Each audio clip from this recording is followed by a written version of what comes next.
26 फरवरी। पहला पाठ संत याकूब का पत्र, अध्याय 5, पद संख्या 13 से 20। यदि आप लोगों में कोई कष्ट में हो तो वे प्रार्थना करें, कोई प्रसन्न हो तो भजन गाए, कोई अस्वस्थ हो तो कलीसिया के अध्यक्षों को बुलाए और वे प्रभु के नाम पर उस पर तेल का विलेपन करने के बाद उसके लिए प्रार्थना करें। विश्वासपूर्ण प्रार्थना रोगी को बचाएगी और प्रभु उसे स्वास्थ्य प्रदान करेगा। यदि उसने पाप किया है तो उसे क्षमा मिलेगी। इसलिए आप लोग एक दूसरे के सामने अपने अपने पाप स्वीकार करें और एक दूसरे के लिए प्रार्थना करें, जिससे आप स्वस्थ हो जाएं। धर्मात्मा की भक्ति में प्रार्थना बहुत प्रभावशाली होती है। एलियस हमारी ही तरह निरे मनुष्य थे। उन्होंने आग्रह के साथ इसलिए प्रार्थना की कि पानी न बरसे और 3.5 वर्ष तक पृथ्वी पर पानी नहीं बरसा। उन्होंने दोबारा प्रार्थना की, स्वर्ग से पानी बरसा और पृथ्वी पर फसल उगने लगी।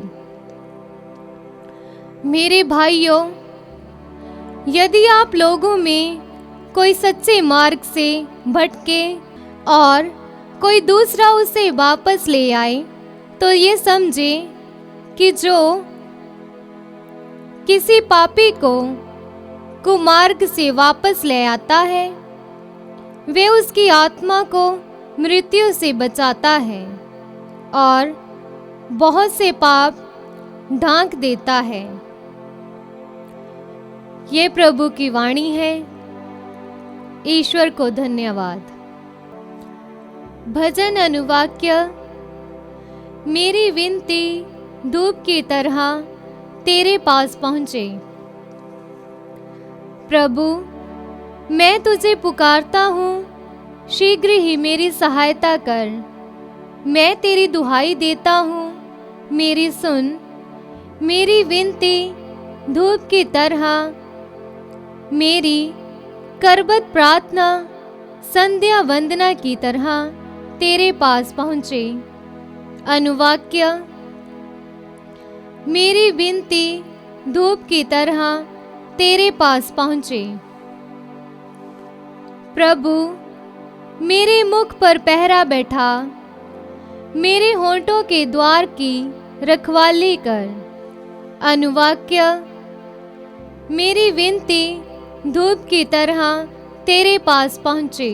प्रभु ईश्वर, मेरी आंखें तुझ पर टिकी हुई हैं। मैं तेरी शरण आया हूँ, मुझे विनाश से बचा। अनुवाक्य। मेरी विनती धूप की तरह तेरे पास पहुँचे।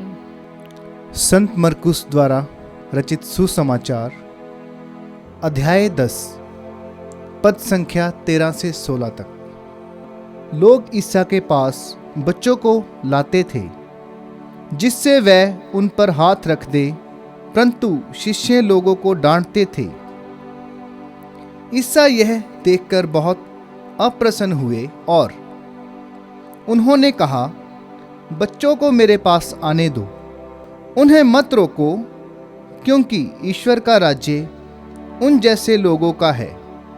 मैं तुमसे यह कहता हूँ, जो छोटे बालक की तरह ईश्वर का राज्य ग्रहण नहीं करता, वह उसमें प्रवेश नहीं करेगा। तब ईसा ने बच्चों को छाती से लगा लिया और उन पर हाथ रखकर आशीर्वाद दिया। यह प्रभु का सुसमाचार है। क्रिस्त की जय।